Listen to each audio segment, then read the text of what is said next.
আপনি কি চোখের সমস্যায় ভুগছেন? আপনার চোখ লাল হয়েছে? কাছের বা দূরের কোনো জিনিস দেখতে আপনার অসুবিধে হচ্ছে? তাহলে আজই চলে আসুন রোটারি জয়নগর আই হসপিটালে। কিভাবে আসবেন? জয়নগর স্টেশনে নেমে অটো বা টোটোতে করে মিউনিসিপ্যালিটির মাঠ সংলগ্ন পালপাড়া স্টপেজ। এছাড়াও আপনি গাড়ি রিজার্ভ করেও আসতে পারেন। এখানে পার্কিংয়ের সুব্যবস্থা করা আছে। প্রতি সোম থেকে রবিবার আপনি এখানে পেয়ে যাবেন বিভিন্ন চক্ষুরোগ বিশেষজ্ঞ এবং আই সার্জনদের। প্রতি সোম ও মঙ্গলবার সকাল 11টা থেকে বিকেল 4টে পর্যন্ত পাবেন ডাক্তার সুদীপ্ত গায়েনকে। বুধবার থাকছেন ডাক্তার সৈকত সিনহা। বৃহস্পতিবার দিন পাবেন ডাক্তার আশিস মজুমদার। শুক্রবার থাকছেন ডাক্তার মোহনা সিনহা। শনিবার দিন পেয়ে যাবেন ডক্টর পার্থ দত্তকে এবং রবিবার পাবেন ডাক্তার শিল্পী শর্মাকে। আমার নাম ডক্টর সৈকত সিনহা, আমি অপথ্যালমোলজিস্ট। আমি 2003 থেকে এই অপথ্যালমোলজি প্রফেশনের সাথে যুক্ত আছি। রোটারি জয়নগর আই হসপিটাল জিজ্ঞেস করলে 2 বছর। তার আগে এই হসপিটালটা ছিল জয়নগর আই হসপিটাল, সেইটা আমি 2007 থেকে আছি। তার আগে এই হসপিটালটা ছিল কাশীনগর আই হসপিটাল, সেটা 2007 থেকে। তাহলে বলতে পারো না, 2009 থেকে হচ্ছে জয়নগর আই হসপিটাল। আর 2023 সাল থেকে এই রোটারি জয়নগর আই হসপিটাল। ফলে আমার কিন্তু দীর্ঘদিন ধরে অ্যাসোসিয়েশন, 2007 থেকে 2026, তার মানে 20 বছর হলো আমি এই হাসপাতালের সাথে অ্যাসোসিয়েটেড। মোবাইলে আসক্ত থাকার জন্য যেটা মেন ক্ষতি হচ্ছে চোখে, সেটা হলো যে চোখের যেটা টিয়ার ফিল্ম, সেটা একটু অল্টার্ড হয়ে যাচ্ছে। টিয়ার ফিল্ম অল্টার্ডের জন্য তাদের চোখে কিন্তু একটা স্ট্রেন হবে, মানে একটা আই স্ট্রেন, এবং সেই আই স্ট্রেনটা জেনারেলাইজ স্ট্রেনে পরিণত হবে। এটাকে আমরা বলি এভাপোরেটিভ ড্রাই আইস। এটা হলো মোস্ট কমন ক্ষতি। এছাড়া কনসেন্ট্রেশনের খুব বেশি ক্ষতি হয়। সেটা ইন জেনারেল আমাদের বর্তমানে যেই যুব সমাজ যারা এতটাই মোবাইলে আসক্ত, তাদেরকে খুব সতর্ক থাকতে হবে। তাদেরকে একটা টাইম বেঁধে নিতে হবে। এমনকি এখন একটা চলে এসছে, মানে একটা টার্ম চলে এসছে, ডিজিটাল ফাস্টিং। মানে আমি কতক্ষণ মোবাইল থেকে নিজেকে বিরক্ত রাখতে পারছি, এটাও মাঝে মাঝে করা উচিত। For I health, general health, mental health and overall health. Mobile তো মানে এখন আমাদের পার্ট অফ লাইফ, আমরা ওকে মানে ত্যাগ করেও থাকতে পারবো না, মোবাইলও দরকার। কিন্তু সব কিছুর মধ্যে যদি আমরা একটা লিমিট আনি, তাহলে জিনিসটা খুব ভালোভাবে হবে। সবারই এটা মনে রাখা উচিত, পার্টিকুলারলি পেরেন্টসদের এটা মনে রাখা উচিত। পেরেন্টসরাই কিন্তু প্রথমে মোবাইলটা ধরিয়ে দিচ্ছে বাচ্চাদেরকে। যখন বাচ্চা থাকছে তখন ধরিয়ে দিচ্ছে নানান কারণে। কেউ বলে আমি খাওয়ার জন্য ধরাচ্ছি, কেউ বলে আমি পেরেন্টসরা যাতে টাইম পায় বাচ্চাকে ইনভলভ করার জন্য মোবাইল ধরিয়ে দিচ্ছি। পরে সেটাই কিন্তু একটা খুব বিশাল অ্যাডিকশন হয়ে যাচ্ছে বাচ্চাদের ক্ষেত্রে, এবং সেই অ্যাডিকশন থেকে বাচ্চারা বেরোতে পারছে না। তখন পেরেন্টসরা এসে আমাদের বলছে যে দেখুন এত অ্যাডিক্টেড, আমরা কি করব। তো আমি এটাই বলবো যে পেরেন্টসরা প্রথম থেকেই এটা যদি সচেতন থাকে এবং ঠিকভাবে যদি বাচ্চাদেরকে রেগুলেট করে, তাহলে প্রথম থেকেই জিনিসটাকে কন্ট্রোল করা যাবে। পরে কিন্তু এটা হাতের বাইরে চলে যাবে। আর যাদের হয়ে গেছে অলরেডি মোবাইলে ইনভলভমেন্ট বা আসক্তি, তাদের একটা তাদেরকে এখন ওয়ার্কআউট করতে হবে। যেরকম একটা গুড পলিসি হচ্ছে বাচ্চাকে কিছু বলা, টার্গেটস দেওয়া, যে তুমি এই পড়াশুনোগুলো করো, এটা খেলো, এই জবসগুলো করো, এই কাজগুলো করো। তার মধ্যে শুধুই যে পড়াশুনো বা ডিফিকাল্ট জবস থাকবে তা না, তার মধ্যে রিল্যাক্সেশনও থাকবে, খেলা থাকবে, মাঠে গিয়ে খেলা, সব কিছু থাকবে। যেগুলো করো, তাহলে আমি তোমাকে মোবাইলটা দেবো একটা লিমিটেড টাইমের জন্য। তো এইটাই করা উচিত। চোখের ক্ষতি জেনারেল ক্ষতি, মাইন্ডের ক্ষতি, কনসেন্ট্রেশনের ক্ষতি, সব কিছু ক্ষতি হয়।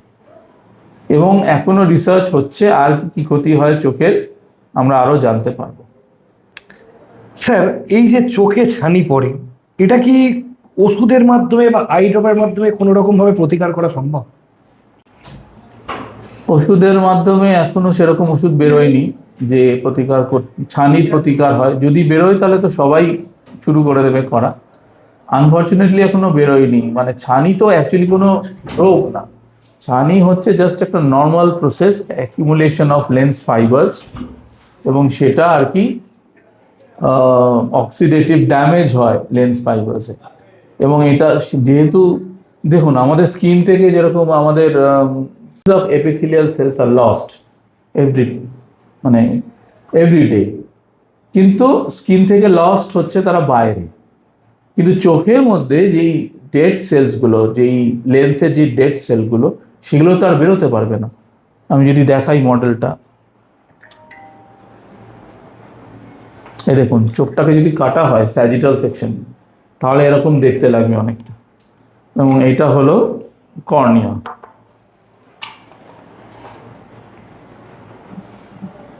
এইটা হলো ন্যাচারাল লেন্স। এটা এরকম একটা জায়গা থাকে। এই লেন্সটা কি হয়, আস্তে আস্তে আস্তে আস্তে আস্তে আস্তে accumulation of fibres, oxidative damage, এই সমস্ত কিছু হওয়ার জন্য লেন্সটা আস্তে আস্তে ওপাসিফাইড হয়ে অনেকটা এরকম হয়ে যায়।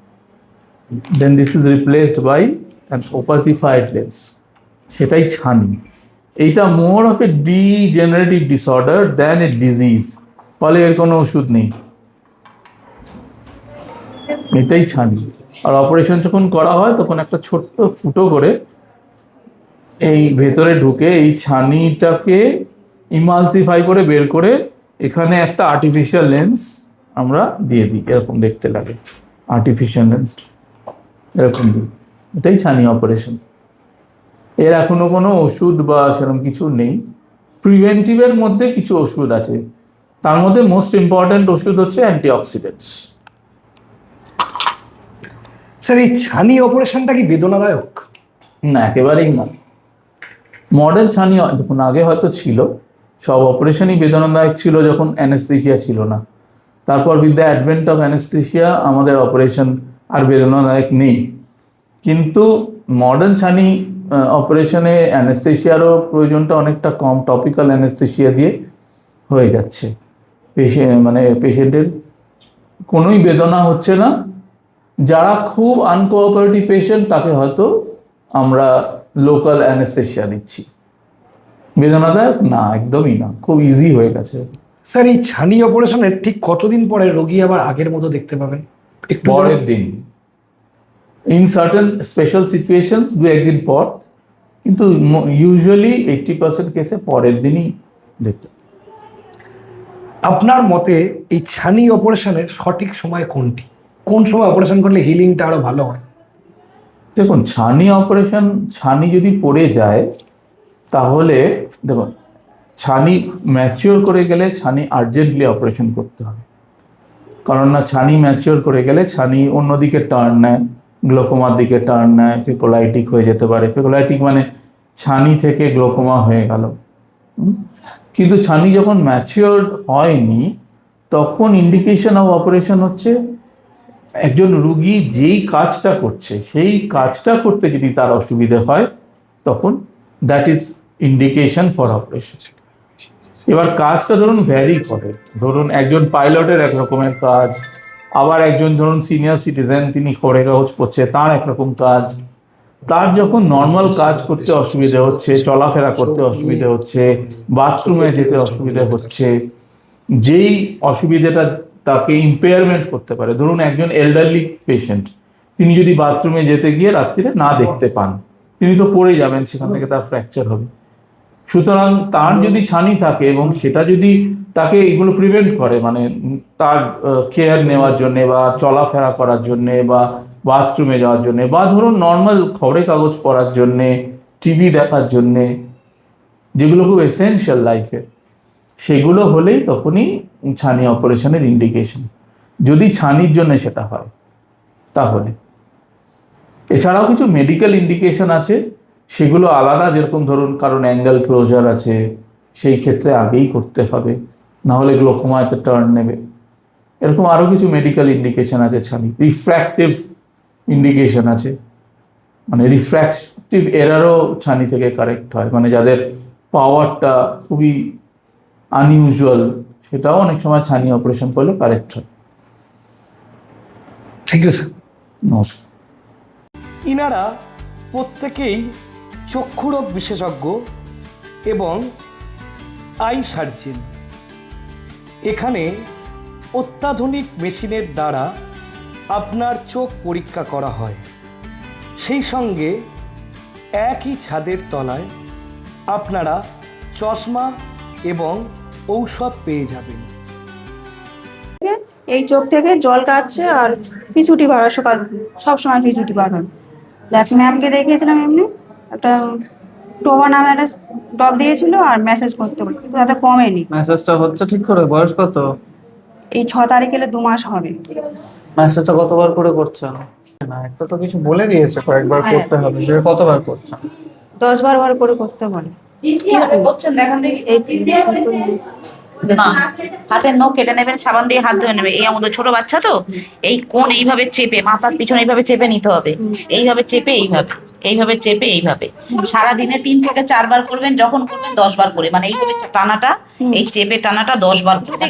সারাদিনে 30 থেকে 40 বার, যে চোখে করছেন সেই চোখে করবেন। এই রোটারি জয়নগর আই হসপিটালে অত্যাধুনিক ফেকো মেশিনের সাহায্যে আপনার চোখের ছানি অপারেশন করা হয়। এই ছানি অপারেশনের ক্ষেত্রে মূলত ইন্ডিয়ান এবং ফরেন এই 2 ধরনের লেন্স ব্যবহার করা হয়। এখানে কাউন্সিলর আছে, আপনার চোখের সমস্যা অনুযায়ী তিনি আপনাকে যে লেন্সটা ভালো হবে সেটার ব্যাপারে পরামর্শ দেবেন। আপনার ক্ষমতা অনুযায়ী আপনি যে লেন্সটা পছন্দ করবেন সেই লেন্স অনুযায়ী আপনার চোখের ছানি অপারেশন করা হবে। ছানি অপারেশনের পরে কি কি করবেন, কি কি করবেন না, সেই সম্পর্কেও ইনাদের অভিজ্ঞ ডাক্তার মণ্ডলীরা আপনাকে সুপরামর্শ দিয়ে থাকেন।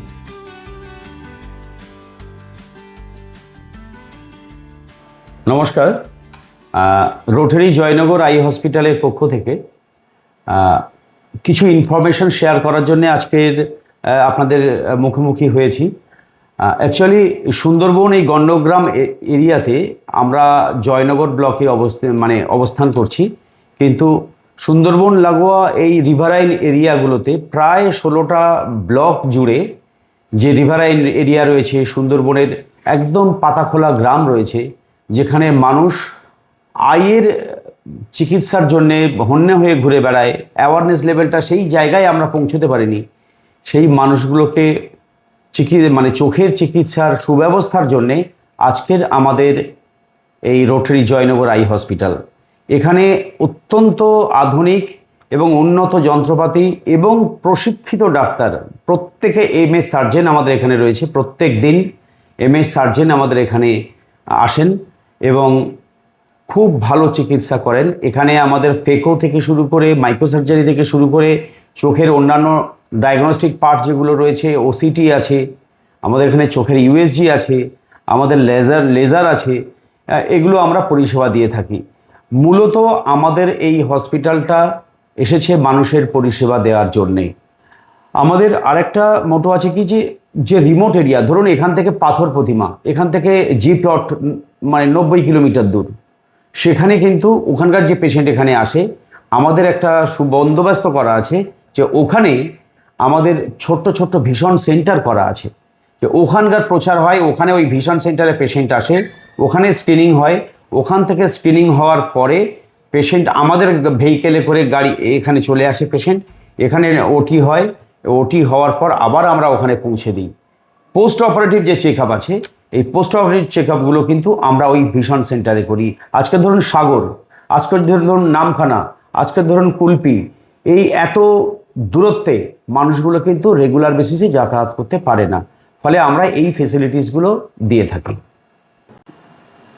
অনুরোধ করব এলাকাবাসী এবং দক্ষিণ 24 পরগনার যে সমস্ত মানুষজন রয়েছেন, শুভাকাঙ্ক্ষী রয়েছেন, সুধীজন রয়েছেন এবং এই এলাকার বহু গণ্যমান্য ব্যক্তি যারা আমাদেরকে বহুভাবে সাপোর্ট করছেন, এখানে আসছেন, পেশেন্ট দেখাচ্ছেন, এখান থেকে পেশেন্ট দেখিয়ে বাড়ি ফিরে গিয়ে আপনারা রেফার করছেন অন্যান্য পেশেন্টদের, আমরা করজোড়ে অনুরোধ করব অবশ্যই এখানে পেশেন্ট পাঠান।